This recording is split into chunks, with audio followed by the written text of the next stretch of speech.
High, তো guys আমার পদে কিছু গুপ্ত রোগ ছিল। গুপ্ত রোগ মানে বেড়েছিল না, তাই ভিডিও আসতে দেরি হয়েছিল। ভাই আমি যদি এর ভিডিও না দেখতাম তাহলে হয়তো আমার আর কিডনি গুলো থাকতো না, মানে এত খরচ হয়ে গেছিল। ঠিক হচ্ছে, বাইরে হাবি জাবি জিনিস খাস, মা বলে, হয়তো ওই কারণে হয়েছে। এর ফলে আমার বেরোচ্ছিল না, তো সেই কারণে প্রচুর ডাক্তার দেখায়, প্রচুর ওষুধ খাই, এটা নিই অনেক কিছু নিই। একদিন দিদির ভিডিও আমার ফিডে চলে আসে, তারপরে ভাবি ছোড়া ছুরি সে কাম হি ক্যারে, মানে ভাই দিনে 6 থেকে 7 বার করে হাগে, আর আমি দিনে একবার করে হাঁটতে পারছি না। সঠিক বলেছেন। তারপর থেকে ভাই আমি এর ভিডিও দেখা শুরু করলাম, মানে একে দেখে আমি ইন্সপায়ার হয়ে গেছি যে ও যদি পারে তো আমি কেন পারবো না। তারপরে ভাই ঠিক হয়ে গেছে। তো কেমন আছো তোমরা? আশা করি ভালো আছো। যদি ভালো তোকে চিন্তার কোনো কারণ নেই, আমি চলে এসেছি তোমাদের ভালো কিছু। চলো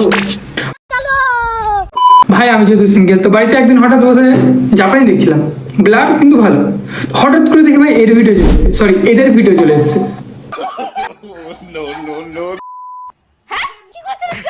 আমি জামাটা খুলে ফেলছি। ভাই দেখার পর কি বলবো, এত ছোট মন। कैसा लगा मेरा मजाक? আমি ভিডিওটা দেখার পর বুঝতেই পারলাম না যে এ কেন ব্লার করেছে। এরাও ছাড়ে সেম। সঠিক বলেছেন। দাদা আফ্রিকান হয়ে জাপানি থেকে ইনফ্লুয়েন্স হয়েছে। দাদা বডি শেভিং করিনি, আমিও কালো তুমিও কালো। तू समझा? हाँ नहीं तू समझा नहीं। সোশ্যাল মিডিয়ায় যদি আমি একদিন কোনো ভিডিও না দিই, কিছু মানুষ তো কমেন্ট করে পুরো পাগল হয়ে যায় আমি কেন ভিডিও দিচ্ছি না। দিদি তুমি ভিডিও দিচ্ছ না তাই জন্য ওরা পাগল হচ্ছে না, তোমার অসাধারণ গুয়ের গন্ধ পাচ্ছে না তাই ওরা পাগল হচ্ছে। দিদির বেশিরভাগ সাবস্ক্রাইবাররা এর ক্লোজ ফ্রেন্ড। দিদির থেকে ইনফ্লুয়েন্স পশ্চিমবঙ্গে যেমন বাংলাদেশ হতে চলেছে, তেমনই ইউটিউব, ফেসবুক, স্টার জলসার জি বাংলা হতে চলেছে। আজ প্রথমবার কইছস তাই মাফ করে দিলাম, কিন্তু দ্বিতীয়বার যেদিন কবি সেই দিন তোর কলজাটারে তাই না বাইর করে আমি ওজন করুম। সবটাই দিদির দোষ। I am sorry, বাবু। আজকে আমি ছাপড়ি সাজবো, এন্ড ছাপড়ি সাজার জন্য আমি চুজ করেছি এই সুন্দর ড্রেস। ভাই আমি কুত্তা না, তবু আমার মা আমাকে মাঝে মাঝে বলে কুত্তার মতো কেন আচরণ করছিস, আর এদিকে এই ছাপড়ি তবু নিজেকে বলছে ছাপড়ি সাজবে। বাতাও ব্যাঞ্চোর।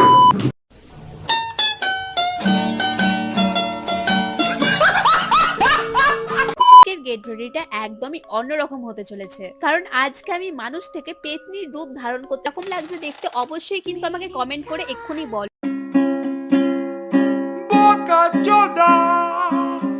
আমি ভাই ভয় পাইনি, আমি আগেও দেখেছি মেকআপ ছাড়া।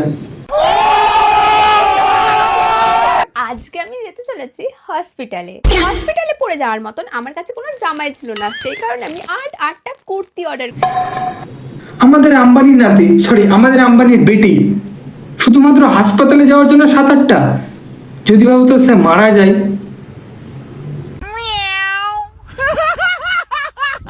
সুমিদি বাড়িটা করবার পর থেকে বাড়িটা ইফটিন ফাইলের সেই আইল্যান্ডের মতো হয়ে গেছে, মানে সমস্ত কেচ্ছাসেবীর দল একসাথে। কেচ্ছাসেবী ভাই, এটা আমি এখন থেকে ফ্রিতে দেবো, কারণ ভাই কাকু কাকিমা মাত্র 150 টাকা বাঁচাতে গিয়ে এরকম প্রোডাক্ট বের করে ফার্স্ট টেন্স,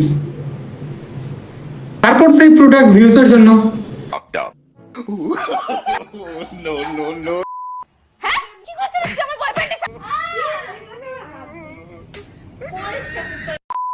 পাগলামি দেখতে চাস তুই? দেখ তুই নোংরা প্যাডটা আমার মুখে ছুঁড়ে এরকম করে করলো। আবার চাবিটা করে না আমি চাবি দেবো না। না সব ঠিকঠাক, ব্লার করা উচিত ছিল না, ওই জন্য ভিডিওটা বানালাম, তাহলে সব ঠিকঠাক। আমি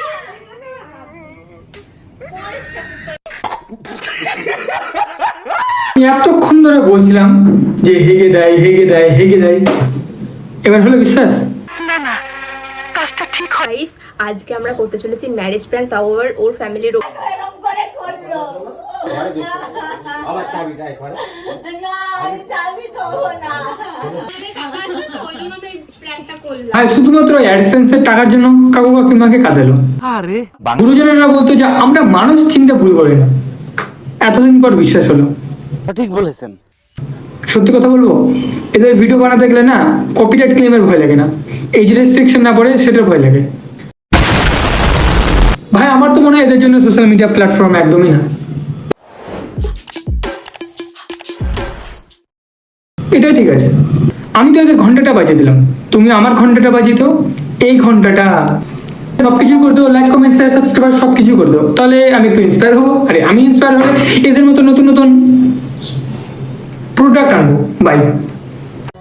ভালো থেকো, সুখে থেকো সবে, আসবো আবার দেখা হবে, এখন আমি চলে যাই, টাটা বাই বাই।